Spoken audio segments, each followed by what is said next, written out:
Bonjour, le thème d'aujourd'hui est « Êtes-vous prêt à défendre votre foi ?» Soyez toujours prêts à justifier votre espérance devant ceux qui vous en demandent compte. 1 Pierre 3,15. Quand Pierre écrit « Soyez toujours prêts à justifier votre espérance devant ceux qui vous en demandent compte », ce n'est pas un conseil amical qu'il nous donne, mais un commandement divin.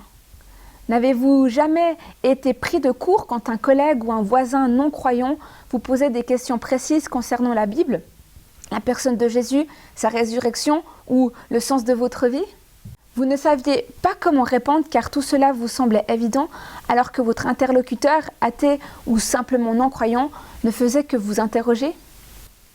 Nous vivons dans une culture qui ne cesse, à travers les médias, les films, les livres, l'enseignement dispensé à nos enfants dans les écoles ou les universités, de nous mettre au défi de prouver votre foi et notre espérance. Jean, au début de son évangile, écrit « Au commencement était la parole était auprès de Dieu, la parole était Dieu ». Le mot grec utilisé ici pour la parole logos est à l'origine du mot logique. Le philosophe Héraclite a été le premier, 600 ans avant la naissance de Jésus, à donner ce mot le sens de raison divine. En tant que croyants et disciples de Jésus, nous devons être capables de défendre avec raison et sagesse ce que nous enseigne la parole de Dieu. Notre silence face aux détracteurs de celle-ci n'est rien moins qu'un péché devant Dieu. La foi chrétienne ne doit pas venir une foi aveugle ou émotionnelle.